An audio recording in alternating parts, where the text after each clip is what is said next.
Olá pessoal, graças ao nosso maravilhoso Deus, estamos aqui mais uma vez juntos para falar de algo vital, de vital importância, porque nós vamos falar aqui, dar continuidade aqui ao livro de Hebreus, capítulo 4, e vamos tentar, terminar aqui essa parte aqui do capítulo 4, do versículo 1 até o versículo 13.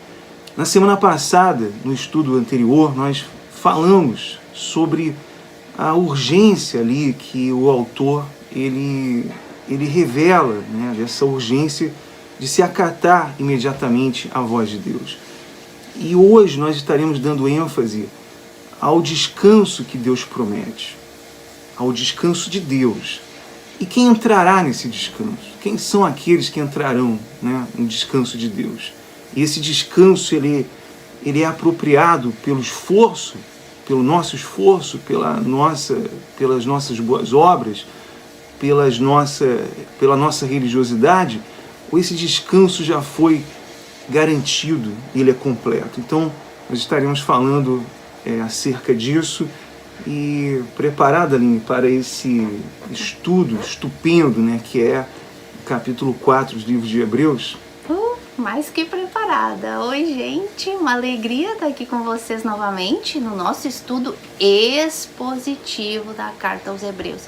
É sempre importante a gente falar da importância do estudo expositivo das Escrituras, porque faz com que a gente medite em toda a verdade de Deus, em toda a mente de Deus, em todo o propósito de Deus. Então, a gente vem aqui se empenhando nesse canal da Igreja Bíblica o Fundamento em transmitir para vocês todo o ensinamento das Escrituras nestes estudos expositivos.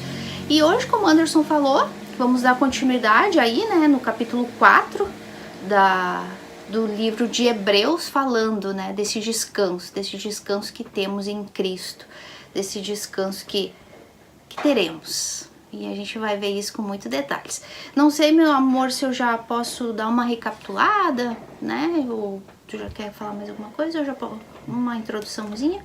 Pode dar fazer um preâmbulo, do que será falado. Então.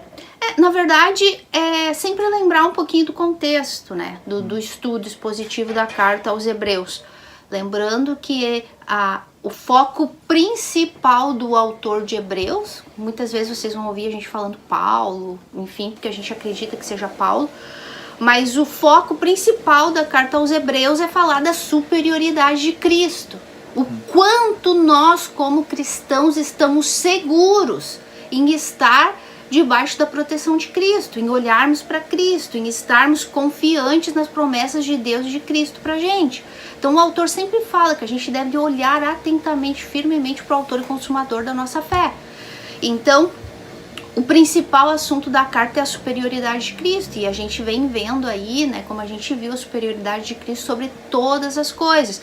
E por que o autor tem essa ênfase em falar da superioridade de Cristo? Porque essa igreja de Hebreus estava passando por uma perseguição muito assídua, muito forte na época.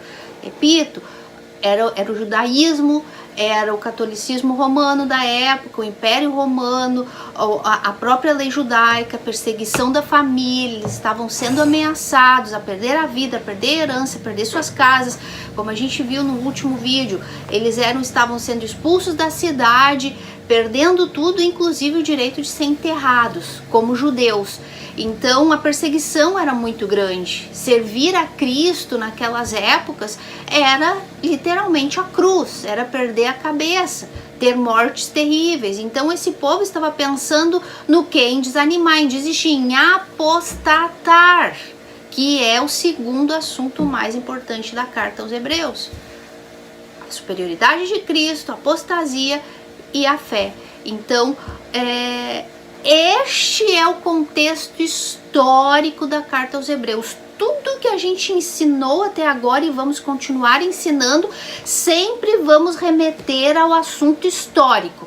A perseguição dessa igreja, o perigo da apostasia, a fé que eles deveriam ter na superioridade de Cristo sobre a lei de Moisés e sobre todas as coisas, não importando a perseguição. Então, em cima disso, e hoje a gente vai falar bastante sobre isso, a gente começa então com a leitura do texto. Eu vou ler, amor, daí a gente vai explicando. Então fala assim, acompanha com a gente, Hebreus capítulo 4. A entrada no descanso de Deus pela fé. Temamos, portanto, veja bem, aqui já começa, muito importante a gente entender essa palavra temamos, portanto. Quando a gente vê uma palavra assim no início, portanto, por isso, porquanto, é porque vem numa sequência, por isso o estudo expositivo, porque ele vai falar de algo que ele já vinha falando, então ele vai dar uma ênfase em cima daquilo que a gente já vinha falando. É o que o Anderson disse no início, nesta urgência que temos em o quê? Dar ouvidos à palavra de Deus.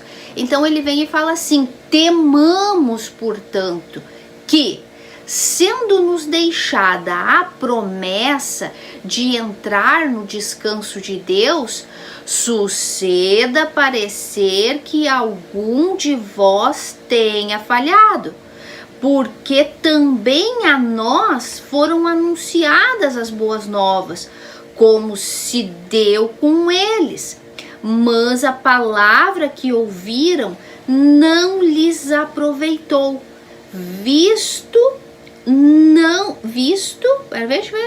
cadê, meu Deus, me perdi aqui, mas a palavra não lhes aproveitou, visto não ter sido acompanhada pela fé daqueles que ouviram. Nós, porém, o que cremos, entramos no descanso conforme Deus tem dito. Assim jurei na minha ira, não entrarão no meu descanso. Embora certamente as obras estivessem concluídas desde a fundação do mundo, porque em certo lugar assim disse, no tocante ao sétimo dia, e descansou Deus no sétimo dia de todas as obras que fizera. Vamos ler até aqui, né, amor? Depois a gente continua. Ele diz aí, no versículo 1, temamos, portanto, que sendo-nos deixada a promessa de entrar no descanso de Deus, suceda parecer que algum de vós tenha falhado. Bom, o autor ele fala desse conteúdo da promessa que é entrar no descanso de Deus, né? Ele está falando aqui dessa entrada no descanso de Deus. E quando ele fala aí no final, ele diz, para que não suceda parecer que algum de vós tenha falhado. E quando se fala aqui no falhar, muitos podem pensar o seguinte, quer dizer então que alguém pode falhar no sentido de perder então a entrada, de perder essa oportunidade de não entrar no descanso de Deus? Ou, mais claramente, alguém pode perder, a salvação? Porque muitos usam essa palavra para falar isso, que alguém pode perder a salvação. Mas o que é o descanso? Nós temos que entender o que é o descanso para o cristão. O que contém aí nesse descanso? O que nós, os cristãos, que fomos salvos, aqueles que receberam a nova vida, que foram regenerados? Bom, primeiro que o cristão, ele tem a paz dentro de si. Ele carrega essa paz, né? Segundo, que ele tem a certeza da salvação. Ele tem essa certeza. O cristão mesmo, o verdadeiro cristão, o verdadeiro crente em Cristo, ele carrega essa paz, essa certeza da salvação. E também ele confia ali no poder de Deus. Ele está descansando no poder de Deus, né? E ele tem a garantia de um lar celestial no futuro. Então ele sabe que ele não pertence a esse mundo, ele pertence a um lar celestial. Então ele tem essas 4 coisas que são importantes, são muito importantes, porque ele tem essa garantia, ele tem essa paz, ele tem essa certeza da salvação, ele descansa no poder de Deus, e ele tem a certeza desse futuro, né, em um lar celestial com o seu Pai, com Deus. Então a primeira coisa que nós temos que elucidar aqui é isso. É o que o autor, né, que Paulo está elucidando também aqui. O cristão, ele tem essas 4 coisas aqui com ele. Então, o que quer dizer esse falhar, né? Então, o que significa isso? Se o cristão tem a certeza, se o cristão foi salvo, já na eternidade passada ele já recebeu a vida, e ele tem essa certeza, ele tem a garantia do lar celestial. Então, o que significa isso? O que quer dizer esse ter falhado aqui, né? Isso aqui significa dizer o seguinte, que muitos eles acham que podem perder aqui, mas não significa isso. Para nada quer dizer isso. Porque a pessoa deve entender que ela precisa fazer um exame de si mesmo, do seu interior, da sua condição espiritual. Era isso que o escritor estava falando para aquelas pessoas ali. Vocês precisam fazer um exame dentro de vocês. Porque muitos que estão aí falando e professando essa fé, na verdade não creem nessa palavra.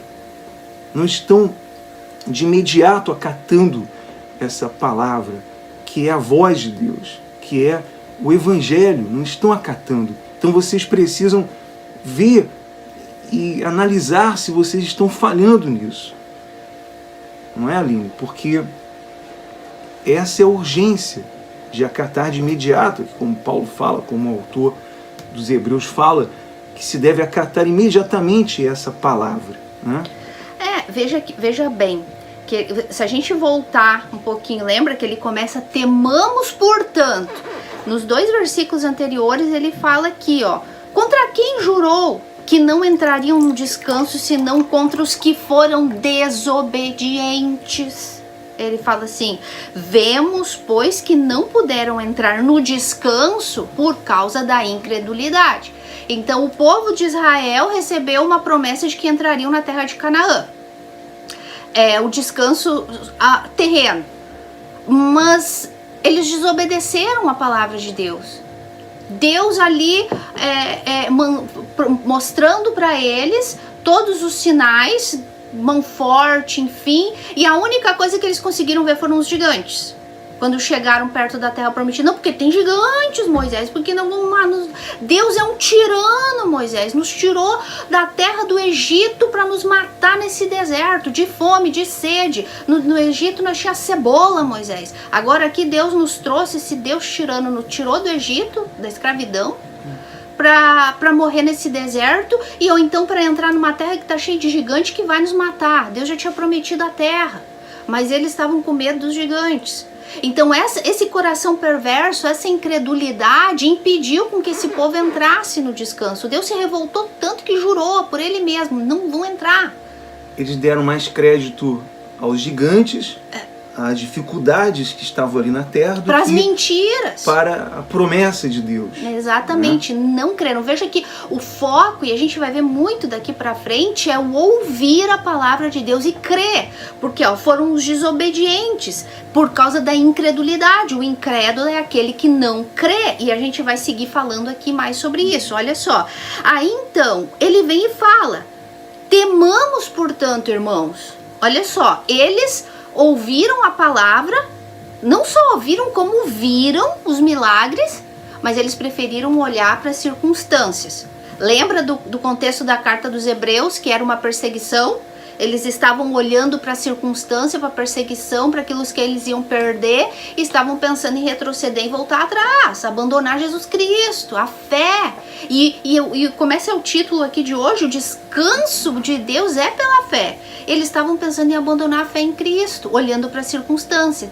Então ele vem e fala, temamos, portanto, que, sendo nos deixada a promessa de entrar no descanso de Deus, suceda parecer que algum de vós tenha falhado. Veja bem, nós também temos uma promessa. O autor de Hebreus está falando aqui. Nós temos uma promessa. O povo de Israel tinha uma promessa. E a gente vai ver aqui que depois que Davi fala a mesma coisa, a promessa do descanso de Deus, e aqui esse povo de Israel, esse povo aqui na época de Paulo também estava recebendo uma promessa do descanso eterno, como o Anderson falou agora, que é o que todos nós como filhos de Deus vamos receber, mas que a incredulidade pode incapacitar isso, porque é pela fé.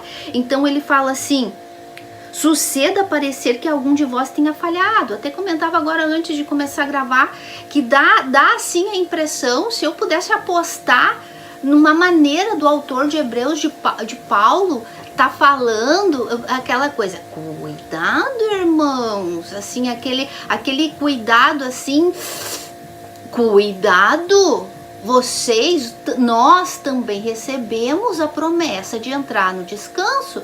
Cuidado que essa incredulidade de vocês, essa olhadinha para a lei de Moisés que vocês estão querendo olhar para não perder herança, para não perder o enterro no cemitério, para não perder a ida na sinagoga, o status. Cuidado, irmãos, para não parecer que alguém tenha falhado, porque a maneira incrédula, a maneira de uma pessoa que está caminhando para a apostasia, dá a entender que vocês estão falhando. Eu apostaria que Paulo falou nesse tom, tá dando a entender que vocês estão apostatando, que vocês estão falhando. Cuidado.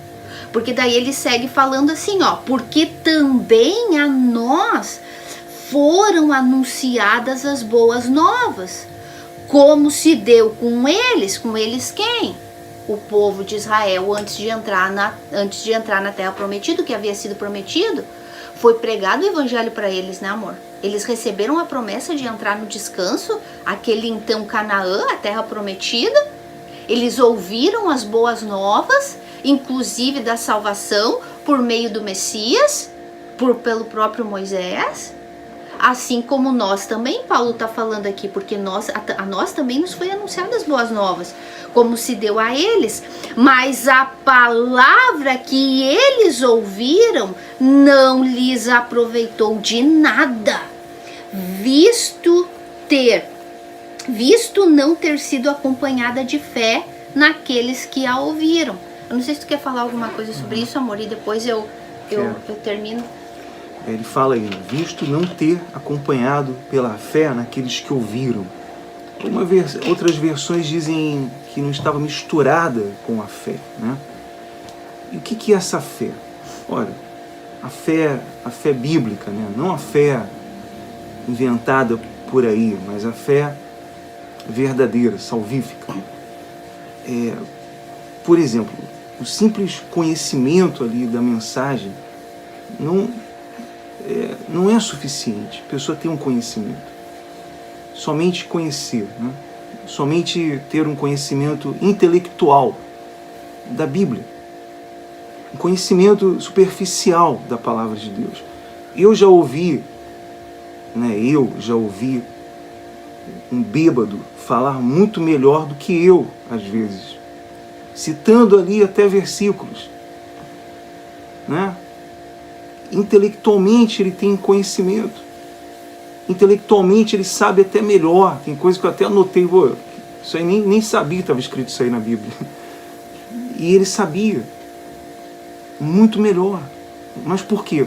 Porque ele tem um conhecimento intelectual, realmente tem um conhecimento. E quantos não são as pessoas que professam ter fé, professam ser cristão, e elas só têm esse conhecimento ali intelectual. E não adianta, se a fé ali, ela mesma ali não está, se nosso conhecimento da palavra de Deus, ele não está misturado com a fé, com as ordenanças do Evangelho, né? Não adianta para nada, não vai resolver nada, não vai adiantar para nada somente ter um conhecimento intelectual. Ela tem que estar misturada com as ordenanças de Deus ali, com a palavra de Deus, com a fé verdadeira. Porque a salvação é mediante a fé, né? Por meio da fé. Não são pelas obras, não são pelos esforços, não são pelos cumprimentos e rituais, mas mediante a fé em Cristo Jesus é que alguém, ela se apropria então do descanso eterno, descanso de Deus, da vida eterna, por meio do arrependimento, que é essa fé. Então, ninguém pode herdar o reino de Deus ou herdar o descanso eterno simplesmente por ter conhecimento, não é mesmo, Aline? É que assim, ó, a preocupação de Paulo aqui, do autor de Hebreus, é que ele está vendo se repetir um padrão. Ele está vendo se repetir a mesma história. O povo que não aprende com a história está fadado a repetir os erros da história. No passado, o povo ouviu a promessa e viu Deus fazendo, mas não creram. E como a gente sabe que eles não creram? Porque eles não obedeceram. Eles não obedeceram. Por isso, não entraram. A gente acabou de ler. Agora aqui, Paulo está dizendo, cuidado, irmãos. Vocês estão caminhando para o mesmo caminho. Vocês estão repetindo a história dos pais de vocês. Nós também recebemos as boas novas. Assim como eles receberam lá e eles não creram, eles transformaram, deixaram o coração endurecido e não obedeceram à voz de Deus e não entraram, nós também tivemos o privilégio de ouvir as boas novas do Evangelho de Cristo e esse crucificado. Assim como para eles não serviu de nada o que eles ouviram, porque eles não creram e portanto não obedeceram, porque como eu sei que alguém não creu, porque ela não obedece. Como eu sei que alguém crê, porque ela obedece. Se arrepende. E ela obedece. E ela obedece. Imediatamente. Automaticamente. A pessoa que ela recebeu a fé salvífica de Deus para crer em Cristo, automaticamente ela muda, ela se transforma, ela abandona o pecado dela, ela se arrepende e segue uma vida de santidade. Perfeitamente nunca, mas sinceramente e sempre, de contínuo. E esse é o foco daqui da carta de Hebreus, perseverança e esperança em Cristo no descanso eterno. A gente pode dar um título para esse estudo, a esperança do descanso pela fé. Porque é isso que esse texto aqui nos ensina, a ter essa esperança em Cristo. Mas olha o medo aqui do autor. Temamos para não cometer o mesmo erro. Por quê? Porque assim como eles ouviram, não creram, não obedeceram, agora está parecendo que está acontecendo a mesma coisa aqui. Nós ouvimos as boas novas, a mensagem. Agora, assim como para eles não valeu de nada, porque não foi acompanhado por fé, ou seja, eles viram e ouviram, mas eles não tiveram uma fé para continuar crendo e obedecendo. Cuidado para que não esteja acontecendo o mesmo com vocês, irmãos. De vocês terem ouvido as boas novas, ter participado da igreja de Cristo, das coisas de Cristo, como a gente viu em vídeos anteriores, e agora, se chega agora e vocês se deem conta que ela nunca foi acompanhada de fé, porque vocês também não estão obedecendo. Porque vocês também estão apostatando, querendo voltar atrás, deixando de olhar para o autor e consumador da fé de vocês. E ele vem e fala e diz assim, ó: nós, porém, que cremos, entramos no descanso, conforme Deus tem dito. Veja que ele fala, conforme Deus tem dito. Não é que Deus falou. Não, Deus tem dito. A palavra de Deus é contínua. Ela é a mesma ontem, hoje, amanhã e vai ser para sempre. Ele é a mesma palavra. Ele fala hoje. Né? É hoje, exato. Agora. É hoje. Deus tem dito. Daqui a pouco mais a gente vai ver como diz o Espírito Santo. Não é como disse, não é como falou. É como diz hoje o Espírito Santo. É agora, é no momento, é no presente. É neste momento em que nós estamos lendo, porque daqui a pouco a gente vai ler, porque a palavra de Deus é viva. Ela é viva. Ela está o tempo todo ativa na nossa vida. Então ele fala, Não, nós, porém, os que cremos, Paulo sempre tem a esperança, né? É por isso que eu digo, a impressão que dá é que fala, irmãos, cuidado para não dar a entender que vocês estão falhando. Porque parece que vocês estão repetindo o mesmo erro. Aí daí ele vem e fala, nós, porém, o que cremos, ele sempre tem esperança, né? De que essa exortação vai animar, né? Ele está insistindo na esperança de ter uma resposta positiva ali dos hebreus, né? Daqueles hebreus. Nós, porém, os que cremos, entramos no descanso, conforme Deus tem dito. Assim jurei na minha ira, não entrarão no meu descanso, embora certamente as obras estivessem concluídas desde a fundação do mundo, porque em certo lugar assim o disse, no tocante ao 7º dia. Tu quer falar sobre isso? Ele fala aí, nós, né? Nós, porém, que cremos, entramos. Aqueles que exercem a fé verdadeiramente, aqueles que ouvem e imediatamente ela crê. Por isso que Paulo falou muito, né, nos textos anteriores ali, no capítulo 3, sobre o hoje, né, o agora, porque no momento em que a pessoa ouve essa palavra, ela tem que expressar isso, se ela crê ou não crê. Se ela crê, então ela responde aquela palavra, aquela evangelização, porque, como a Aline falou ali dos israelitas, os israelitas, eles também ouviram, eles não foram ignorantes, eles ouviram a palavra, eles foram evangelizados. Por meio da palavra, eles foram evangelizados também. Então não tinha desculpa. E olha que ali eles tinham o descanso terreno, né? E o descanso, aquele descanso terreno, era uma sombra do descanso eterno que nós temos em Cristo. Então, essa palavra, ela é urgente. Por isso que ele diz, nós, porém, que cremos, entramos. Não é qualquer um que entra, não é aquele que tem um conhecimento, simplesmente ali um conhecimento intelectual que vai entrar. Não é aquele que tem 1000 anos de uma religião, ou que cumpre todos os rituais de uma religião, ou que é um grande líder, renomado, de grande notoriedade. Não. Os que creem. Quando a gente fala de incredulidade, nós estamos falando de alguém, Aline, que é o incrédulo? O incrédulo é aquele que despreza totalmente a verdade para se apegar a outras coisas que não é a verdade, né? Ela se apega àquelas coisas, aqueles ensinamentos mentirosos, e ela despreza a verdade. Esse é o incrédulo. O que esses israelitas fizeram?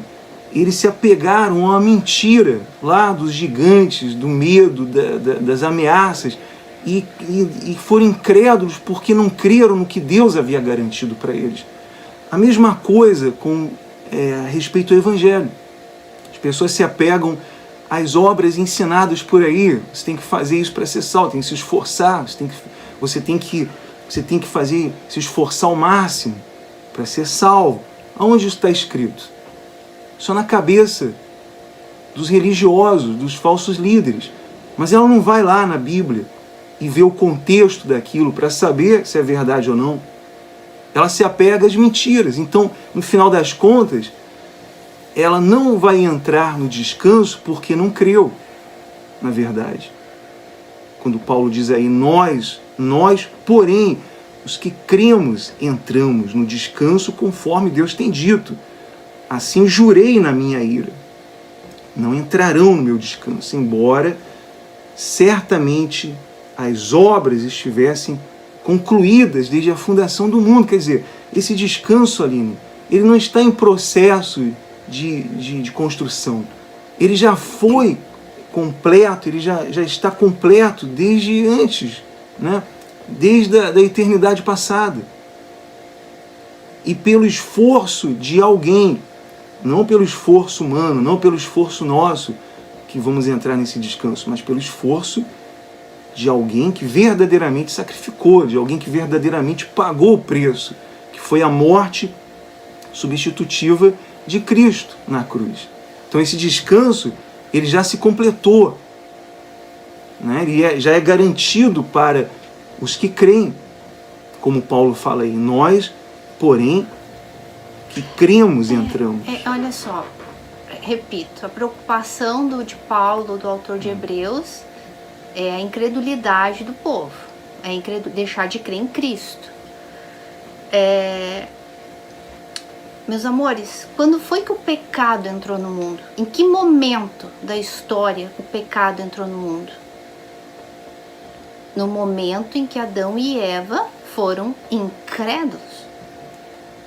No momento em que Adão e Eva endureceram o coração para a verdade de Deus e deram ouvidos à mentira. Isso é incredulidade.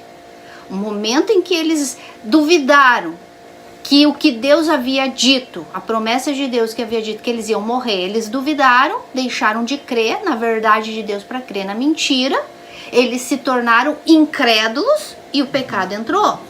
Sim. Então, toda vez que nós pecamos, estamos endurecendo o nosso coração porque estamos sendo incrédulos, porque estamos dando crédito às mentiras, às circunstâncias. Assim como foi o povo de Israel, olharam para os gigantes, olharam para as lutas e deixaram de crer naquilo que eles haviam ouvido do próprio Deus e de Moisés, o servo fiel de Deus. O povo aqui de Israel, nessa época de Paulo, estava pecando com a endureza do coração, se tornando incrédulos, pecando porque estavam deixando de dar ouvidos à palavra já pregada, a palavra, a mensagem do evangelho de tão grande salvação. E os dias de hoje as pessoas estão pecando, endurecendo o coração, porque o povo aqui, um pouquinho que eu esqueci de falar, o povo aqui estava olhando para as circunstâncias, estavam deixando de crer nas promessas de Cristo, do quanto era glorioso crer em Cristo, no Cristo que havia dado a vida por eles, porque estavam dando mais crédito às mentiras que os judaizantes estavam dizendo. Vocês vão perder o direito de entrar na sinagoga, vocês vão perder a cabeça, vocês não vão ser enterrados, vocês vão perder a herança, Roma vai mandar crucificar vocês. Eles deixaram de dar ouvido para a verdade de Cristo e este crucificado para ouvir a mentira das circunstâncias. Nos dias de hoje as pessoas, como tu disse, deixam de dar ouvido para a verdade do evangelho, uma verdade como essa que a gente está pregando, que a salvação é unicamente pela fé, a salvação é pela graça, sem méritos, é unicamente por meio dos méritos de Cristo. As pessoas estão endurecendo o seu coração de incredulidade porque preferem crer nas suas próprias obras, preferem crer na sua instituição, no seu líder, nos seus fatos. Como que eu vou deixar uma vida de 20 anos, de um título, de um cargo, de servir? Não pode ser verdade isso. Eu não posso estar errada. Então ela está deixando de dar ouvidos para a verdade de Deus, que a salvação é unicamente pela fé, Cristo e este crucificado, para continuar olhando para si, para os seus méritos, para a sua glória, por seus anos que ela... Como? Então... O que vem acontecendo? Os corações endurecidos, pecado, incredulidade e o perigo dos verdadeiros crentes da apostasia e dos falsos de continuar no engano e nunca crerem na verdade e nunca serem salvas, né? Agora, aqueles que ouviram a verdade, que é o caso aqui da igreja, dos hebreus, então estava correndo o risco da apostasia, estava correndo o risco de eles abandonarem de vez a fé, como a gente já falou várias vezes, conforme os estudos da história paralela, muitos apostataram. Então é muito importante a gente ter esse entendimento de que quando a gente ouve a verdade de Deus, a gente tem que dar ouvidos, e é no momento, é na hora, como Deus tem dito. Deus disse lá atrás e Ele continua dizendo hoje: vocês não vão entrar. Se existir um coração endurecido de incredulidade, de desobediência, não vão entrar. Como que o povo aqui dessa época de Paulo deveria agir? Se eles tivessem a fé, como Paulo está dizendo aqui, nós os que cremos, qual deveria ser o procedimento? As lutas estavam ali, as circunstâncias estavam ali, os judaizantes perseguindo, Roma perseguindo. O que eles deveriam ter feito? Não. Eu vou olhar para o autor e consumador da minha fé, Cristo. Não me importa se eu vou morrer por eles. Não me importa perder herança, não me importa perder enterro, não me importa perder sinagoga, não importa ir para a cruz. Eu vou seguir o meu Cristo e continuar seguindo. Isso mostraria que de fato e de verdade eles creram. Que a fé veio acompanhada com a palavra e não só a palavra solta, vazia. O conhecimento intelectual, como tu disse, o conhecer os textos bíblicos de cor, decorar a Bíblia, ser inclusive maestro e professor e líder e bispo e obreiro e o que for. Isso aí não importa nada. O conhecimento intelectual, o conhecimento que tu tem não importa. Se não tiver a fé salvífica, a fé que é um dom de Deus. Então, a prova que eu tenho essa fé é que eu obedeço. Qual seria a atitude nos nossos dias de hoje de uma pessoa verdadeiramente cristã, quando ela ouve que a salvação é unicamente pela fé e não é por obras, ela se olhar, se enxergar e dizer, realmente, eu não tenho condições, nada do que eu faço pode me salvar, então eu tenho que correr para quem pode, o único que é Cristo e este crucificado. Então, essa é a reação do evangelho dos dias de hoje de alguém que realmente cresce. Então, é isso, né, amor? Essa parte aqui. Aqui ele tá falando também, né, do descanso que Deus falou, tá falando aqui do capítulo 4, aqui 5, ele tá falando do descanso de Deus, né? Porque em certo lugar, assim, Deus também disse no tocante ao 7º dia, que Deus descansou de todas as suas obras. Deus descansou, olha só, o descanso do Filho de Deus, do crente verdadeiro, é pela fé naquilo que Cristo fez. Quando Deus terminou as obras no 7º dia, amor, ele descansou das obras que ele havia feito. Por quê? Porque Deus criou tudo naqueles dias. E acabou, não existiu mais criação. Depois foi tudo criação de criação. A obra de Deus de criação acabou ali. No 6º dia, no 7º ele descansou, consumou. Depois a história foi desenvolvendo, criação de criação. Multiplicação e a multiplicação de animais e de plantas e espécies e do ser humano. Mas a obra de Deus se consumou. O que ele quer dizer com isso? Que também a obra de salvação se consumou em Cristo. Ela não ficou incompleta, né? Inacabada. Ela foi consumada, essa obra de salvação. Ela foi final, eficaz e completa, o sacrifício de Cristo. Lembra que o livro de Hebreus, o povo do sacrifício, que sacrificava pelo perdão de pecados, como a gente já viu, e vamos ver ainda. Não foi uma obra que Jesus falou ali na cruz, está consumado, mas vocês precisam acrescentar aí suas obras, seus cumprimentos, vocês precisam fazer ali os sacrifícios. Não, ele disse, está consumado aqui. Então essa obra de salvação e esse descanso de Deus foi consumado na eternidade passada. Foi completada, né? Não ficou ali inacabado para que hoje as pessoas, os líderes, os falsos líderes, eles digam para as pessoas, você tem que fazer um sacrifício. Você tem que fazer uma oferta, você precisa fazer algo, alguma coisa, acrescentar algo ao que Cristo fez. Lutar para conquistar a tua salvação e não perder a tua salvação. Porque é isso que eles estão dizendo. Você precisa fazer alguma coisa para ajudar a Cristo a consumar isso aí. Não está completamente consumado, não. Isso é uma bobagem muito grande. Né? Porque parece que está meio fora aqui, né? Por que o autor entrou aqui falando do descanso de Deus, né? Do 7º dia, mas parece que é algo que está fora de contexto, mas não, é literalmente isso que ele quer dizer. Deus consumou a obra dele no 7º dia, a criação, acabou, consumou. Depois a história foi dando sequência. Deus não criou mais nada depois do 7º dia, depois do 6º dia. Deus criou tudo, céus, terra, animais, plantas, o homem. E deu agora a sequência, manutenção. Agora no sentido aqui do descanso do que Cristo realizou. Cristo consumou a obra, não tem mais o que ser feito. A entrada no descanso eterno, que é disso que está se falando, da salvação eterna, foi consumada por Cristo. Agora o que a gente faz? Agora a gente combate a nossa carne, o nosso pecado, luta contra a incredulidade, luta com a fé que Deus nos deu contra as circunstâncias, crendo, vivendo. O justo viverá pela fé. Então agora é essa manutenção da fé, do justo viverá pela fé, mas não para alcançar o descanso, mas já temos esse descanso consumado em Cristo, mas agora para viver uma vida de santidade, lutando contra o nosso pecado, contra a incredulidade, para não cair na apostasia.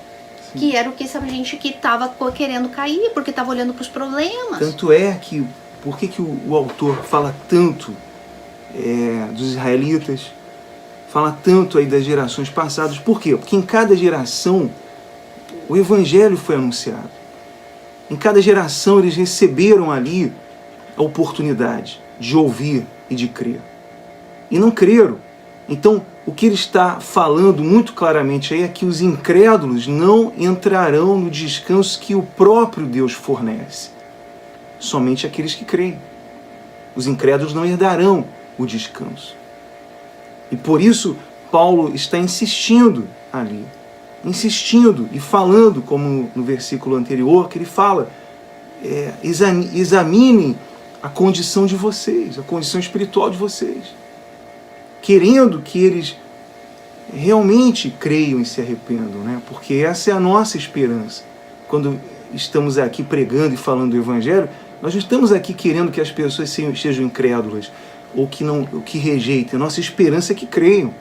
A nossa esperança é que elas respondam positivamente ao Evangelho. Sabemos que não é assim 100%, mas é a nossa esperança, e essa era a esperança também dos autores, né? dos evangelhos, de Paulo, quem estava ali anunciando o evangelho. E assim, eu posso falar por experiência própria, porque às vezes a gente conversa, fala, né, dos frutos da pregação do evangelho e tal, e às vezes eu falo, mas essa pessoa parece que está auto-enganada, parece que ela não creu. Ela até ouviu, se alegrou com a mensagem do evangelho, se empolgou. A gente pode ir também para a parábola das sementes. Ela recebeu com alegria, que é isso, tal, mas o entendimento foi superficial, foi intelectual, foi superficial. Mas parece, como ele fala aqui, que essa pessoa está falhando na fé dela de crer. Lembra que há 2 vídeos atrás a gente falou aqui, no versículo, que ele falava pra gente guardar firme a confissão? Às vezes eu falo por antes, parece que essa pessoa não tá falhando. Por que eu digo isso? Porque tantos anos já que ela conhece a verdade, mas ela não dá frutos. Ela continua igual. Ela não dá frutos. Porque não há frutos de arrependimento, não há frutos de comprometimento com Cristo. Comprometimento, essa palavra, amor. De santificação. Não tem fruto. Então, se não há fruto, é porque não creu. É porque aquela árvore ali não foi regenerada, porque não creu. Não creu, a fé não estava ali misturada com o Evangelho ou vice-versa. Então, não houve arrependimento, né? E é o que o autor está falando aqui, insistindo em falar sobre isso. E vamos continuar aí, né? Aí no versículo 6 ele fala assim: visto, portanto, que resta entrarem alguns nele, e que por causa da desobediência, disso que a gente está falando, né? Porque não crê, desobedece porque não crê. Não entrarão aqueles aos quais anteriormente foram anunciadas as boas novas. E de novo determina certo dia, hoje, falando por Davi muito tempo depois, segundo fora declarado: hoje, se ouvires a sua voz, não endureçais o vosso coração. Olha aí, né? Falando novamente de Davi. Por quê? Porque o que ele quis dizer com isso? Quando ele fala ali, falando por Davi, né? Quer dizer, em todas as gerações, o que Deus está dizendo? Ainda não é tarde demais. Vocês ainda estão ouvindo o Evangelho. Vocês ainda estão recebendo a oportunidade de entrar no descanso. Não é isso? Porque ele fala por meio de Davi. Porque em todas as gerações Deus vem dando, oferecendo, oferecer não é uma palavra muito apropriada, mas concedendo ali a entrada nesse descanso eterno, né? Então ele fala aí, não endureçais o vosso coração. Se existe uma coisa que nos entristece muito é quando nós anunciamos as boas novas. Quando nós pregamos o Evangelho e percebemos ali o endurecimento das pessoas, né? Percebemos que a pessoa fica endurecida, com aquele coração empedernido e se fecha para o Evangelho. E aí, que é empedernido? Para as pessoas entenderem. Fala aí, tradutora. Não, eu não sei, quero que tu diga. Um coração que está empedrado, um coração endurecido. Palavra difícil, tem coisa que eu também não sei. Isso eu aprendi, acho que na 3ª série. Bom, mas aquele coração que diante da palavra de Deus, diante das boas novas, se endurece. É curioso, porque esse mesmo coração que se endurece para as boas novas se abre para o falso evangelho, se abre para essa febre aí de profecias, de revelações, de sinais e ali experiências espirituais. Mais uma vez a Bíblia falando a verdade, né? Que o ser humano tão morto em seus delitos e pecados se inclina para o mal. Que a distância da verdade de Deus é inimiga de Deus. E é o que diz lá em Jeremias, né? Que o coração é desesperadamente corrupto. Quem o conhecerá? Quem o conhecerá? Desesperadamente corrupto. Ele é corrupto. E todo ser humano nasce com esse tipo de coração. Coração morto espiritualmente. Então, ele está inclinado para as mentiras, inclinado para palavras que lhe agradam, que lhe favorecem. Então, por isso que muitos, diante da pregação do Evangelho, ou de duas uma, ou creem ou rejeitam. Ou ela cai em desespero porque ouviu o Evangelho verdadeiro, porque ela foi confrontada pelo Evangelho, ou ela então vai odiar aquilo ali, porque o Evangelho não levanta a autoestima. O Evangelho nos confronta, nos mostra, nos revela a condição que estamos, de caídos, né? Então, e esse Evangelho, ele foi anunciado em todas as gerações. É isso que eu queria falar. Eu estava esperando terminar para entrar nisso. Só vou ler essa frase aqui para encaixar o contexto todo. Ora, se Josué lhes houvesse dado descanso, não falaria posteriormente a respeito de outro dia.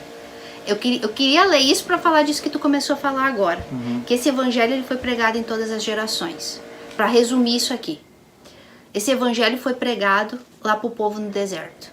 Foi pregado pela própria manifestação de Deus, desde Gênesis, foi pregado a vinda do Messias. Foi pregado para o povo no deserto, pelas próprias manifestações da mão forte de Deus, foi pregado por Moisés, porque Moisés anunciou o Messias. Ele disse, depois de mim virá o profeta, a quem vocês vão ouvir. Então ele anunciou o Messias. Aqui, Paulo está falando para essa igreja aqui, né, tantos séculos na frente, mas ele vai e cita Davi. Davi, ele falou, hoje, se ouvires a voz do Espírito Santo, não endureçais o vosso coração. Lá no deserto. Aí ele fala aqui no hebreu, Paulo falando, lembrando que Davi disse, hoje, se ouvires, não endureçais. E aí ele vem e cita Josué. Mas Josué veio antes ou depois de Davi? Bem antes. Josué veio antes. Quem entrou no descanso em Canaã? Não foi Josué, com Josué e Caleb? Não foi Josué que introduziu a segunda geração? Então Davi está falando de um acontecimento ainda, um acontecimento lá atrás. Mas ele está falando aqui hoje. Josué disse, hoje, se ouvires, não endureça o coração. Davi, na época de Davi disse, hoje, se Se ouvires a voz de Deus, não endureça o coração. Paulo estava dizendo aqui, na época dos Hebreus, hoje, se ouvirdes a voz de Deus, não endureça o vosso coração, não seja incrédulo. E hoje, amor, hoje é dia, que dia? 5 de novembro de 2025. Hoje, tu tá ouvindo essa mesma verdade. Não endureça o teu coração. Está sendo gravado isso aqui, né? Mas eu não sei que dia aí, qualquer dia você vai ouvir aí essa mensagem. Hoje, todas as gerações. E veja que ele fala aí, ora, se Josué lhes houvesse dado descanso, né? Não falaria posteriormente a respeito de outro dia. Porque o verdadeiro descanso de Deus, ele não veio por meio de Josué ou por meio de Moisés. O verdadeiro descanso de Deus, ele veio por meio de Jesus Cristo, que é maior do que ambos. Maior do que Josué, maior do que Abraão, maior do que Moisés. Então, por meio de Jesus Cristo, foi concedido o verdadeiro descanso, o descanso eterno, nosso descanso eterno, nosso lar celestial futuramente. Foi garantida por Cristo na cruz, e não por meio dos heróis da fé, não por meio dos grandes pregadores do passado que tiveram seu papel no Antigo Testamento, no Novo Testamento, mas esse verdadeiro descanso de Deus, ele foi concedido por Cristo, pela morte de Cristo na cruz, e não por meio de outra coisa, não por meio de ninguém, não por meio de líderes, por meio de religiões, por meio de cumprimentos, né? Então, aí ele fala aqui, ó, se Josué tivesse dado descanso, que Josué entrou na Terra Prometida. Se fosse o descanso final, Davi não teria citado ele. Davi não teria falado de novo, se hoje ouvires. E hoje nós também, Paulo não teria falado de novo hoje, se vocês ouvirem. Por quê? Porque ainda a Bíblia se responde. A Bíblia se responde. A Bíblia vai confirmar isso que eu e o Anderson estamos falando até agora. Versículo 9. Portanto, resta um repouso para o povo de Deus. Resta um repouso ainda. Isso que o autor aqui de Hebreus está falando, ainda resta um. A eternidade ao lado de Deus, a pátria celestial ao lado de Deus e de Cristo Jesus. Essa pátria celestial, essa nova Canaã, esse novo céu, essa nova terra, que é a esperança de todo crente em Cristo. De todo aquele que coloca a fé em Cristo. E ele vem e fala assim, porque aquele que entrou no descanso de Deus, também ele mesmo descansou de suas obras como Deus das suas. De quem que ele está falando aqui? De Jesus Cristo. Assim como Deus descansou das obras, porque de quais obras que Deus descansou? Das obras da criação. Deus criou tudo em 6 dias. Gente, não teve mais nada de criação depois do 6º dia. Nada. Deus criou tudo perfeitamente, tudo. Aí agora ele fala aqui. Aquele que entrou no descanso de Deus, o próprio Cristo, também descansou. Aonde que Cristo está agora, que a gente já estudou aqui, lá no capítulo 2? Aquele que subiu aos céus está sentado à direita, à destra do Pai, repousando até que Deus coloque seus inimigos debaixo dos seus pés, descansando na sua obra consumada, Cristo. O foco do autor de Hebreus é fazer o povo olhar para Cristo. Deus descansou da obra consumada dele. 6 dias ele descansou das obras criadas. Deus continua trabalhando até o dia de hoje. Jesus diz, meu Pai trabalha, até hoje eu também trabalho. Mas é no cuidado, porque não é que Deus criou tudo e virou as costas. E disse, agora vocês se viram aí. Não, Deus continua sustentando todo o poder, mas não criando. Ele não está criando mais nada. Tudo já foi feito e criado. Agora é a manutenção no nosso linguajar corriqueiro. A mesma coisa Cristo. Cristo entrou e se assentou do lado de Deus, descansando da obra que ele fez. Ele consumou, Pai, está consumado, terminado, não tem mais o que fazer. Não existe mais nada que ninguém, que nenhum ser humano, por mais o melhorzinho do mais santo que seja, como hoje à tarde eu gravava para o canal Fundamento, falando de Daniel. Daniel foi o melhorzinho de todos.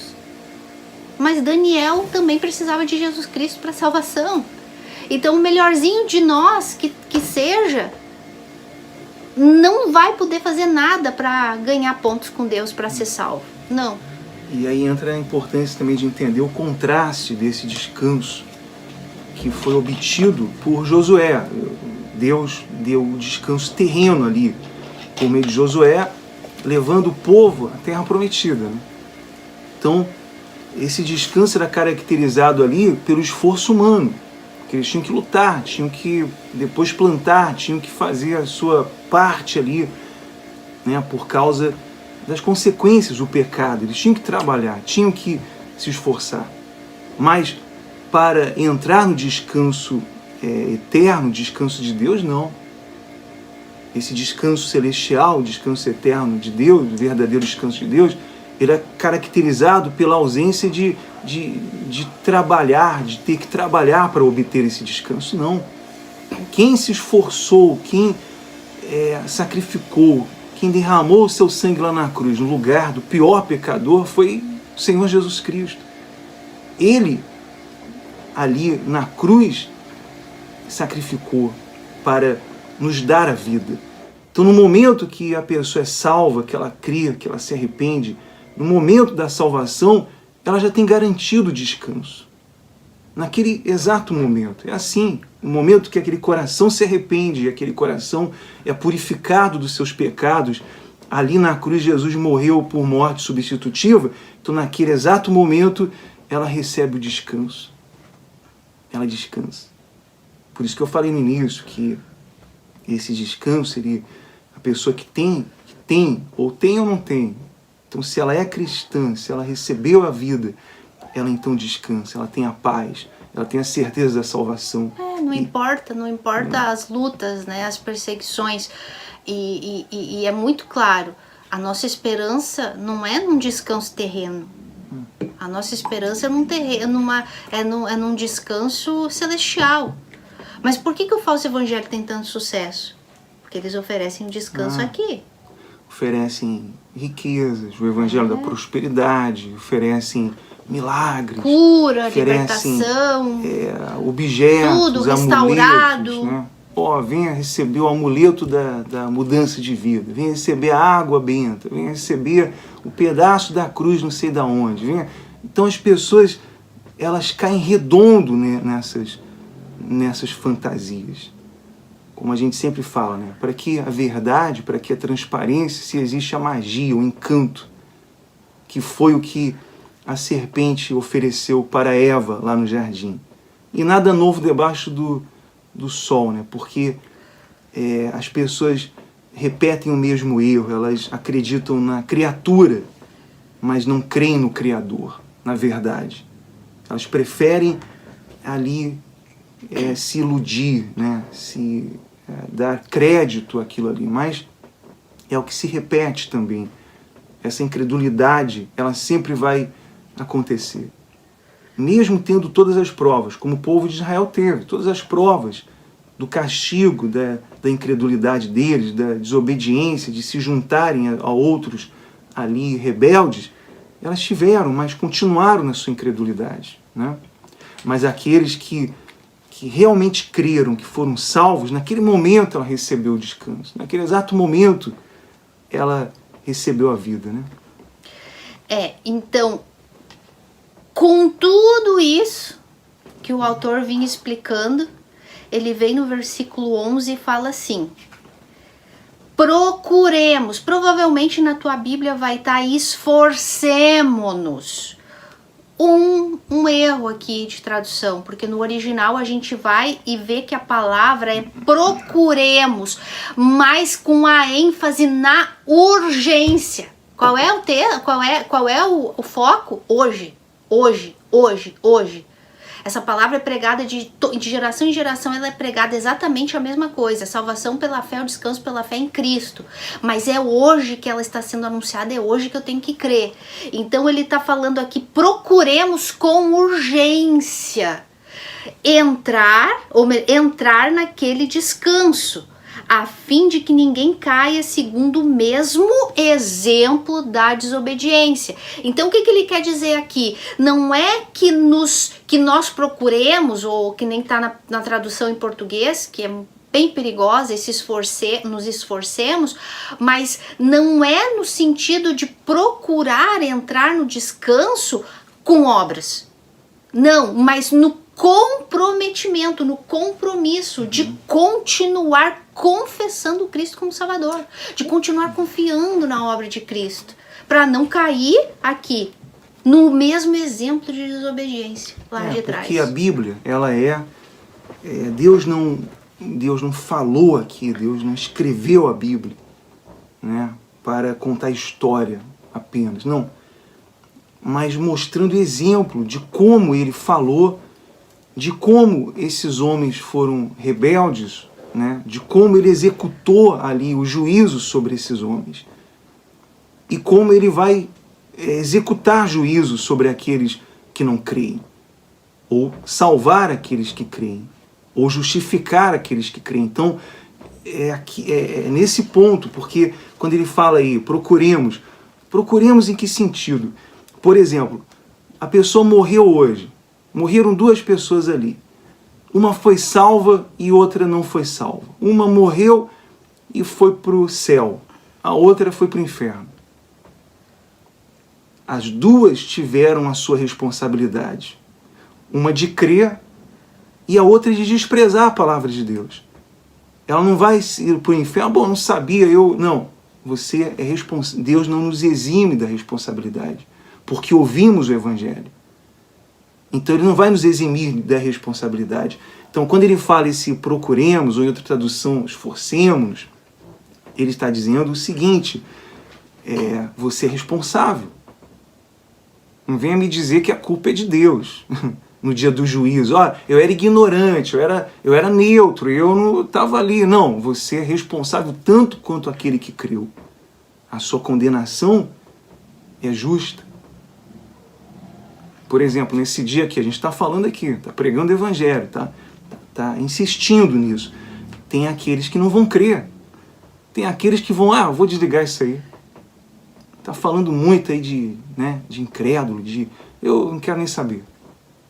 Esses crentes aí, não é?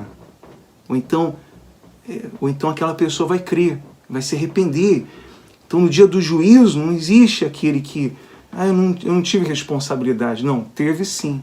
Todos temos a responsabilidade. Deus não nos exime disso. Os que foram condenados também foram responsáveis. Também tiveram a sua responsabilidade e por isso serão condenados justamente. E por isso ele diz aí, para não cair segundo o mesmo exemplo da desobediência. Como prova disso, está aí o exemplo.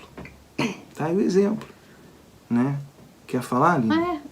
Aquilo, né? O povo que não aprende com a história está fadado a repetir o mesmo erro.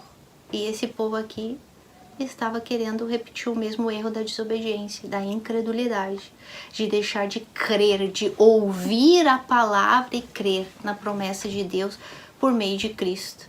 E aí agora a gente entra num dos textos mais famosos, se a gente pode dizer assim, das Escrituras, um dos meus textos preferidos, que é versículo 12.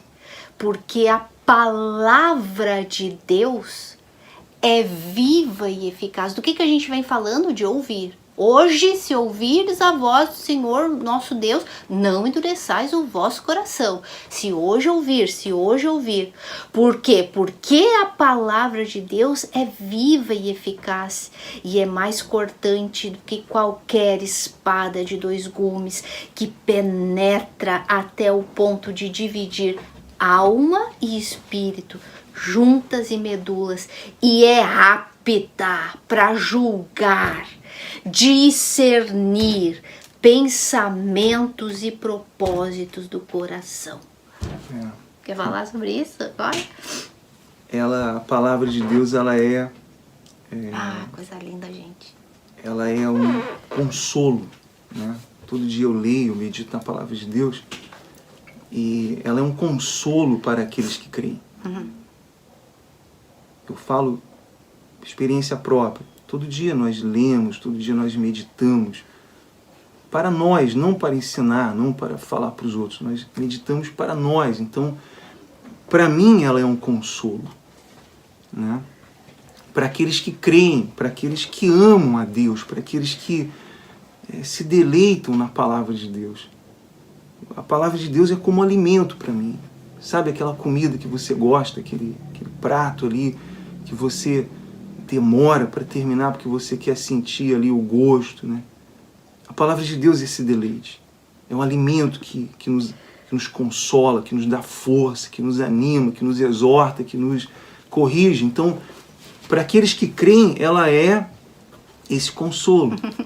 Mas ela também, aí é que entra o dilema, aí é que entra como é que se fala? O problema para muitos, porque essa palavra de Deus aqui, ela é um instrumento também do juízo para aqueles que não se comprometeram com Jesus Cristo, que não creram em Jesus Cristo, que não creram como diz a palavra, como diz a Escritura, não como dizem os falsos líderes, os falsos pastores, as religiões inventando coisas, distorcendo ela. Não, aqueles que creem como diz a Escritura, né? Gente, vocês estão com a Bíblia aí? Ou vocês ouviram o que eu li? Vou ler de novo. Porque a palavra de Deus, isso aqui, é viva e eficaz. Porque o Deus da palavra é o Deus da vida. Isso aqui que a gente está lendo para vocês é a palavra de Deus, é o próprio Deus. Ela é viva e ela é eficaz, porque aonde a palavra viva desse Deus vivo, poderoso, todo soberano entra, ela é eficaz para causar uma reviravolta, ao ponto de dividir alma e espírito. Quem já aprendeu o novo nascimento comigo sabe que eu uso esse texto para falar sobre isso. Que a palavra de Deus, quando ela é pregada para um escolhido, para um predestinado de Deus a crer na verdade sagrada, essa palavra viva, que é como uma espada de dois gumes, ela entra de uma forma viva e eficaz e ela vai separando. Lembra no estudo do novo nascimento que a gente estudou que pelo espírito tá morto, a alma e o coração estão apegados um ao outro? Então que essa palavra de Deus, ela entra separando o espírito do coração e da alma e causando uma revolução dentro do ser humano.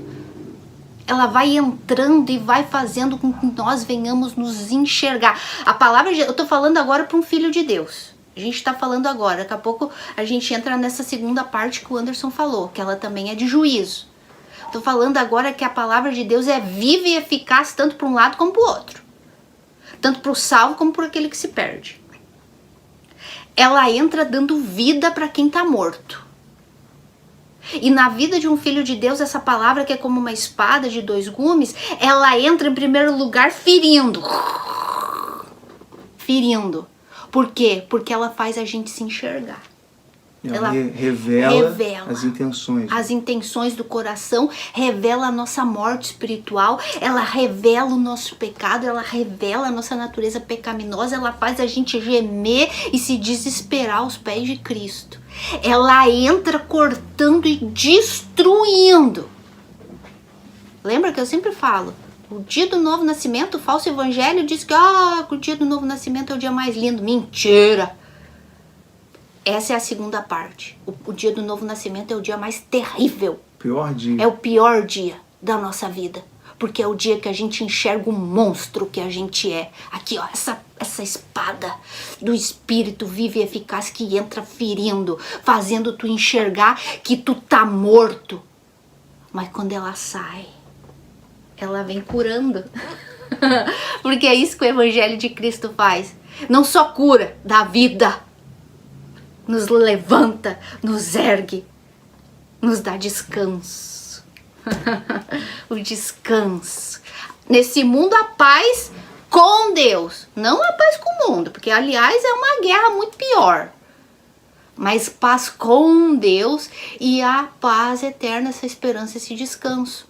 Então, na vida de um filho de Deus, essa palavra de Deus que é viva e eficaz, ela causa isso. Ela entra causando essa reviravolta. Primeiro machuca e depois cura. Ela entra dissipando as trevas, a escuridão, a morte, dando vida. É cheiro, a palavra de Deus é perfume para a vida, é cheiro de vida. Agora, o que tu disse?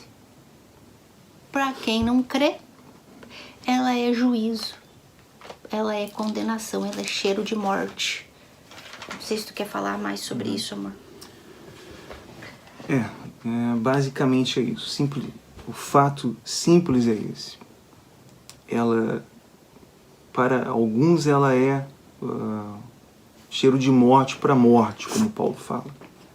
E para outros, ela é aroma de vida para vida. Então, é o que tu disse, desculpa. Quando a gente medita nas escrituras, ai, gente. Às vezes o Anderson tá aqui, eu tô lá na sala estudando, ele me escuta, dando risada. Eu começo a ler as escrituras, eu dou risada sozinha, gente. Se vocês me vissem, se tivesse uma câmera filmando, a hora que eu tô lendo a Bíblia, entendendo e ouvindo a voz de Deus e entendendo o espírito da palavra que é viva e eficaz, porque Deus tá ali com a gente e causando, e também às vezes nos confrontando. Também às vezes eu fico, verdade, Senhor, eu peco nisso aqui, meu Deus, é verdade. Por quê? Porque é isso que a palavra de Deus, ela é apta para discernir, ela penetra a ponto de dividir alma, juntos, medula, separar o errado do certo, o certo do errado, o mal do bom, o que tá tudo errado dentro da gente, ela vai separando, ela vai mostrando, é um espelho, a palavra é um espelho. Então, mas é um gozo, por quê? Porque a gente não se alegra só quando a gente vê uma coisa, ai que legal isso, não, quando a gente também vê o nosso pecado, a gente também fala que legal, porque Deus tá, embora a gente sofra, chora, mas ao mesmo tempo a gente vê a misericórdia e a graça de Deus nos alcançando no nosso pecado, no nosso erro, no nosso auto-engano, porque às vezes a gente se engana, às vezes o pecado engana a gente também. Estamos nesse mundo, o pecado está dentro da gente, ele engana a gente. Então quando a gente vem com essa palavra viva, ela nos mostra, ela discerne os propósitos, as nossas intenções, o nosso humor, nosso gênio, nosso caráter.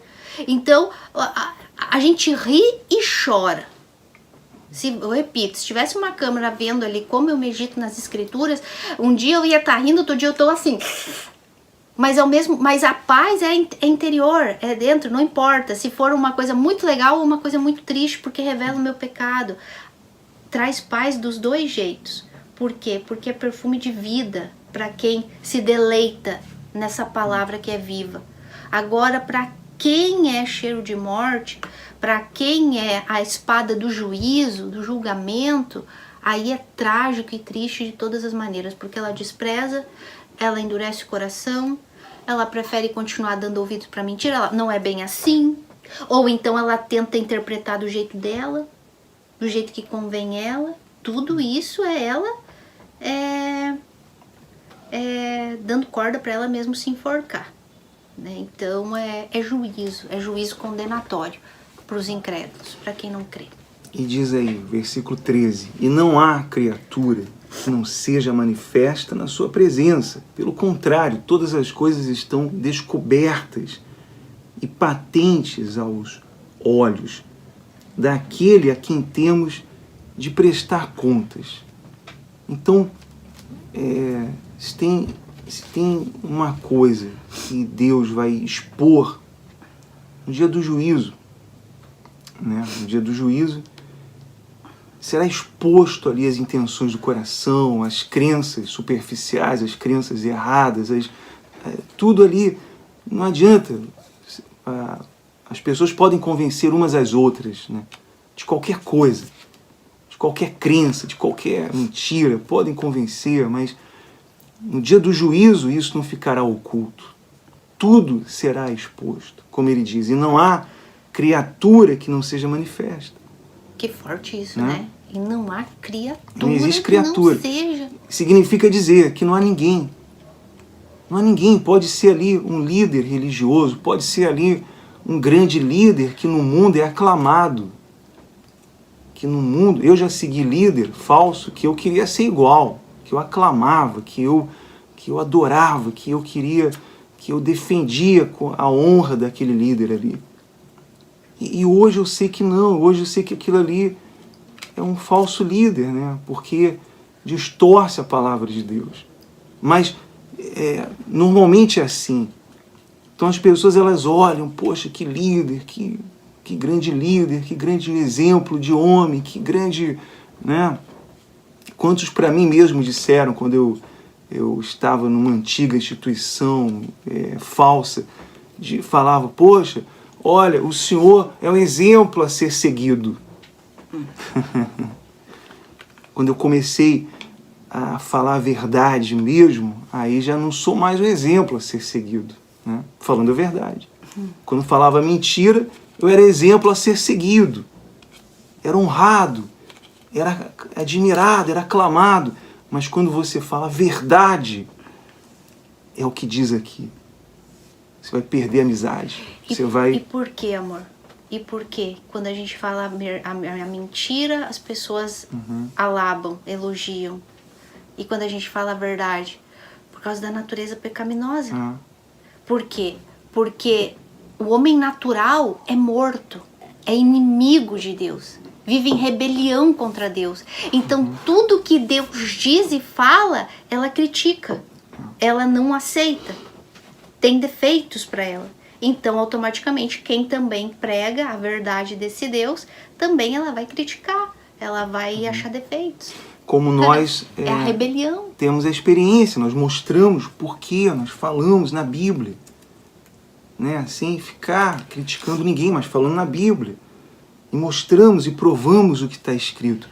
Mas as pessoas insistem em dizer, não, isso aí eles saíram dali porque foram disciplinados, porque não gostaram de algo, porque tiveram um problema pessoal com alguém, magoados. Olha só. Não é porque eles não conseguem enxergar a verdade que a gente enxerga. Então atacam a verdade. Então, na verdade, eles não acreditam. Gente, é muito espiritual isso. Muito Mas espiritual. Acreditam na mentira. É literalmente isso aqui. Nas especulações, né? Não na verdade, não no que é falado ali. Não no que está exposto na palavra de Deus. Mas isso se espera de quem não crê. Como esses, de quem tem o coração endurecido, de quem está ali só intelectualmente ali ouvindo e engolindo ali, comprando a ideia, né, dos falsos líderes. O certo é o que está aqui, né? Que a palavra de Deus é viva e eficaz. A palavra de Deus não volta vazia. Ela é semeada. Ou ela vai colher frutos de vida ou frutos para a morte. Não existe meio termo. Não existe. A palavra de Deus é viva e eficaz. Ou e ela causa uma reação. A vida ou a espadada do juízo. Né? Exatamente. Ela não volta vazia. Ou ela volta com salvação, ou ela volta com condenação. E como tu falou agora há pouco, os condenados vão ser responsáveis por ouvirem a verdade e não crer. E aí que entra essa palavra aqui. Ó. Ele fala assim... Meu Deus. Ele diz, todas as coisas estão descobertas e patentes aos olhos daquele a quem temos de prestar contas. Né? A quem temos que prestar contas? Ao patrão, à esposa, ao marido, a quem? A quem? Senão a Cristo, que julga todas as coisas, que sabe todas as coisas. Aquele que tem direito a toda criatura. Veja que ele usou a palavra. Não há criatura. Porque nem todos são filhos de Deus. Os filhos de Deus vão estar diante do tribunal de Deus, de Cristo, para prestar conta das boas obras que realizaram para recompensa e galardão. Mas agora a criatura é todos os outros que não são filhos de Deus, que vão estar diante do tribunal de Cristo para prestar contas. Deus tem o direito sobre toda a criatura. Mas tem muita gente que acha que não, né? Tem muita gente que não aceita a soberania de Deus. Há crentes, inclusive, que não aceitam a soberania de Deus, que acham que tem o livre-arbítrio de decidir a vida dela. O dia que ela estiver diante do tribunal de Deus aqui para prestar conta, vamos ver onde é que vai ficar o livre-arbítrio dela. Se tivesse livre-arbítrio, então vamos ver onde vai ficar o livre-arbítrio dela. Se tivesse livre-arbítrio mesmo, por que não usa esse livre-arbítrio aí para deixar a safadeza? Para sempre. Para deixar o pecado para sempre. Né? Por que só usa o livre-arbítrio só para pecar? Só para fazer o que é errado. Então não tem livre-arbítrio nenhum. Livre-arbítrio tinham os nossos pais lá do Jardim do Éden, Adão e Eva, quando eles não eram caídos. A partir da queda, eles perderam o livre-arbítrio. E a sua inclinação é de acordo com a sua natureza. E somente quando alguém nasce de Deus, então ela passa a ter o domínio, ela passa a poder lutar contra o pecado. Né? Então, não existe livre-arbítrio. Mas isso aí é um assunto para outra playlist. Né? Bom, aqui o curioso é que ele fala essa palavra aí, patentes aos olhos. Eu estava aqui procurando o significado dessa palavra, dentro desse contexto, dentro do que o autor está falando aqui. E o que significa aqui, esse termo, né, específico aqui, que é usado aqui no Novo Testamento? Bom, essa palavra, o significado dela, no original, quer dizer expor ali o pescoço. Né? Ter o pescoço exposto. Que era o que era feito ali na preparação dos sacrifícios. Ali no Antigo Testamento, em Levíticos. Ali quando aqueles animais eram decapitados. Essa era a palavra daquele momento. Então, talvez aqui o que o autor está dizendo é isso. Que essa espada também, ela será usada para isso. Para fazer o juízo ali. Né? Amor, alguém tem que pagar pelo pecado. Sem derramamento de sangue, não tem remissão de pecado. Se Cristo não pagou pelo pecado dela, se ela não creu em Cristo aqui, se unicamente ela rejeitou, se ela rejeitou o sacrifício de Cristo, quem vai ter que dar o pescoço? Só que daí não tem mais jeito. Não tem mais jeito. Ela vai ter que pagar pelo pecado dela. Só que eternamente no inferno. Se ela pagou com o esforço dela, com o pecado dela, com a moeda dela, com a moeda que ela quer usar, né? As pessoas querem usar a moeda muito forte dela, dos sacrifícios, de colocar alguma coisa no lugar de Cristo. Então, tá bom, ela quer pagar com a moeda dela, então ela também vai pagar com essa espada. Essa espada que divide alma e espírito, que conhece intenções. Então, essa espada, ela será usada para o juízo, como eu falei ali. Claro. Então, aquele que não creu no sacrifício perfeito de Cristo, aquele que quis colocar alguma coisa no lugar desse sacrifício, quis fazer a sua parte, quis fazer seu esforço, obter a vida, obter o descanso eterno com o seu esforço, tá bom, vai em frente, mas ela vai sofrer a condenação, porque para pagar, ela terá que ficar eternamente no inferno. Claro, por quê? Porque o ser humano é morto em delitos e pecados. Não existe nada, nunca nada do que nós venhamos fazer vai poder suprir a necessidade da justiça de Deus para estarmos diante dele. Por isso que ela vai ter que expor o pescoço dela aqui, prestar conta diante de Deus. Ela falou, Deus vai dizer assim, tu não creu no meu filho, tu rejeitou o sangue de Cristo de novo, como a gente já viu no capítulo 2, rejeitou a mensagem de tão grande salvação, expôs Cristo à vergonha. No capítulo 6 ele vai falar de novo, vocês rejeitaram Cristo, vocês não aceitaram ele pagar o preço por vocês, então agora vocês vão ter que pagar. Como vocês não têm condições de pagar, porque nada que o ser humano possa fazer, então não vai bastar 1000 eternidades no inferno para vocês pagar, porque nunca vocês vão poder fazer nada. Então eles vão ter que dar o pescoço e prestar conta e vão ter que pagar o resto da vida na eternidade. Não tem como. Sabe por que o inferno é eterno e para sempre, para sempre, para sempre, para sempre? Porque nunca o ser humano vai poder pagar pelo seu pecado. Nunca. Gente, que coisa. Como é que não vai dizer que é Paulo que escreveu isso aqui? Para usar essas palavras tão profundas para discernir a mente de Deus. Como Paulo dizia, a profundidade da mente, do plano desse Deus, sabedoria desse Deus. Meu Deus do céu. Gente, isso é muito sério. Desprezar o que Cristo fez. Olha o que diz aqui, né? João 12. É muito sério. João 12:48. Quem me rejeita e não me recebe as minhas palavras, tem quem a julgue. A própria palavra que tenho proferido, essa o julgará no último dia. Então, essa espada, quando o autor usa esse termo, ele está se referindo a essa espada aqui, né, patente aos olhos. Então, cada indivíduo que é julgado ali, ele não é julgado somente pela palavra, mas pelo próprio Deus. O próprio Deus estará julgando ali. Cada indivíduo, cada um que rejeitou, como Jesus fala aqui.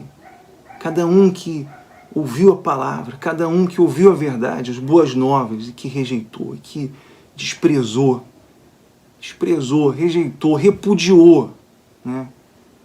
E nós nos sentimos assim muitas vezes, quando nós pregamos o Evangelho, repudiados.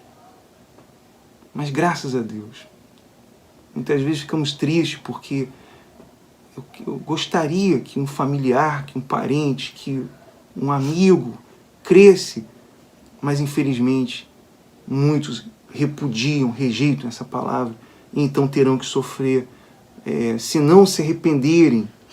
Eu oro para que antes da morte, da condenação, eles se arrependam, para que não sejam transpassados pela espada do juízo de Deus, né? E, bom, como nós falamos, esse texto é muito profundo, muito forte. E a insistência, né, de Paulo pregar sobre isso.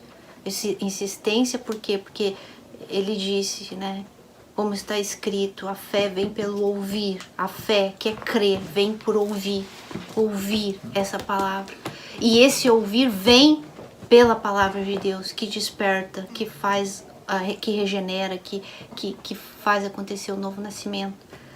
Então, a insistência de ele falar hoje, vocês estão ouvindo hoje, não endureça o teu coração, não endureça o teu coração. Bom, para aqueles que estão aí nesse vídeo, que estão nos ouvindo, que estão nos assistindo, o dia é hoje. E se hoje você ouviu essa palavra, hoje você ouviu essa mensagem, é hoje, não é amanhã. Então, obedeça, né? Obedeça no sentido de se arrependa, porque até obedecer, você não pode obedecer essa palavra se não houver arrependimento, novo nascimento. Uma pessoa que não nasceu de novo não pode deixar o pecado, uma pessoa que não nasceu de novo não pode se arrepender dos pecados, porque como ela vai vencer o pecado? Uma pessoa morta em seus delitos e pecados, ela não pode vencer o pecado, ela não pode vencer a sua carne, porque ela é carnal, porque ela ainda não nasceu de novo, né? A sua natureza é carnal. E para vencer o pecado que Deus nos dá por meio da fé, então ela precisa crer. Bom, nós queremos então aqui incentivar você para que você também espalhe esse vídeo para as outras pessoas, para os familiares, para os parentes, para os amigos.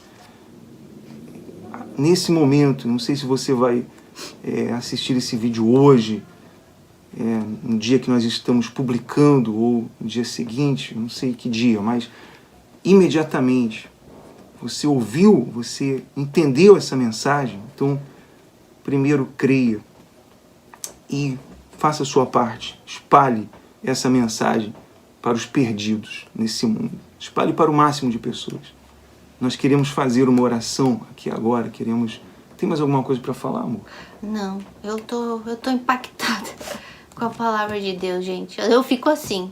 Quando eu medito nas escrituras, eu vejo a seriedade das escrituras e começo a imaginar e pensar nas pessoas que a gente conhece, enfim, quantas pessoas estão perdidas, desprezando essa verdade. Eu literalmente fico impactada porque eu tenho muito temor, porque essa palavra é viva e eficaz. E não, já falei bastante. Vamos orar para que essa verdade alcance mais pessoas. É isso aí. Vamos então fazer aqui uma oração, tá?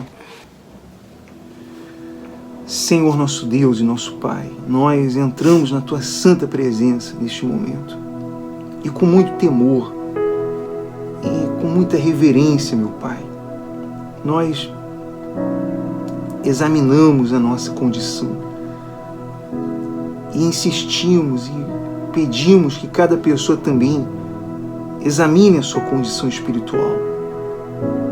Meu Deus, que o Senhor, meu Pai, agora, no nome do Senhor Jesus Cristo, o Teu Filho amado, o único mediador, o único que deu a sua vida na cruz do Calvário, que se esforçou, que sacrificou a sua vida, que morreu pelo pior pecador desse mundo, meu Pai.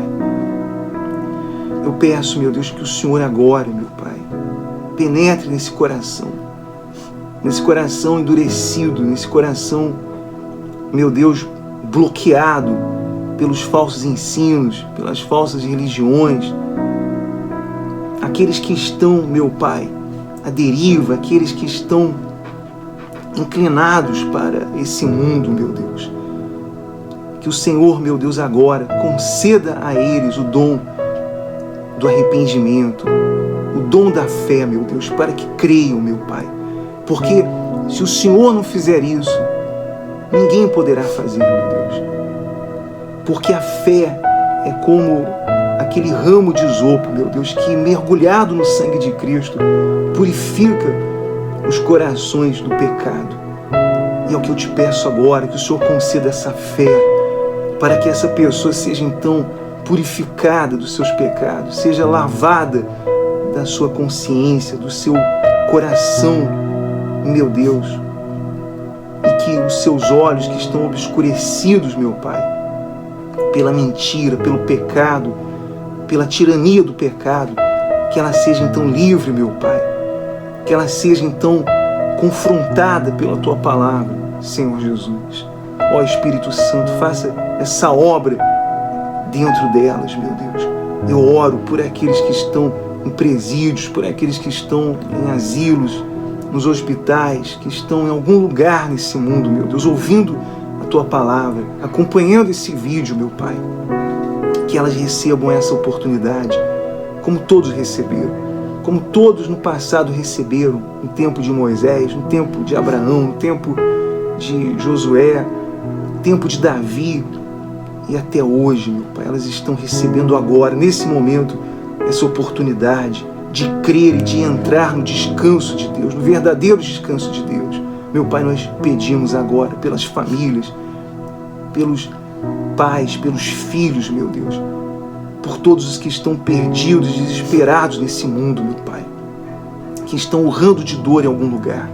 Que o Senhor estenda a Tua mão misericordiosa sobre elas. E assim como o Senhor nos salvou, nos libertou do jugo da escravidão, nos libertou, meu Pai, do engano, que o Senhor possa agora, meu Deus, libertar essa pessoa do engano, libertar da religiosidade, libertar desse mundo pecaminoso, meu Pai. Nós te pedimos pelos nossos familiares, pelos nossos amigos, pelos nossos entes queridos, meu Deus. Nós te rogamos por eles agora e que haja o arrependimento em cada um deles, no nome do Senhor Jesus Cristo. Nós te louvamos e te agradecemos, meu Pai, por mais esse estudo, por mais este vídeo. Em nome do Teu Filho amado, Senhor Jesus. Amém. Graças a Deus.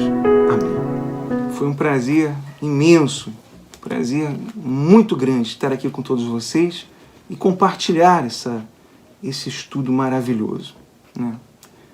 E eu peço que você então compartilhe, nos ajude, não vai custar nada você compartilhar, você curtir aí o vídeo e e divulgar esse conteúdo, né? Para que mais pessoas então sejam alcançadas, tá certo? Bom, considerações finais, Aline? Tchau, gente. Forte abraço e que Deus abençoe a todos e até nosso próximo encontro.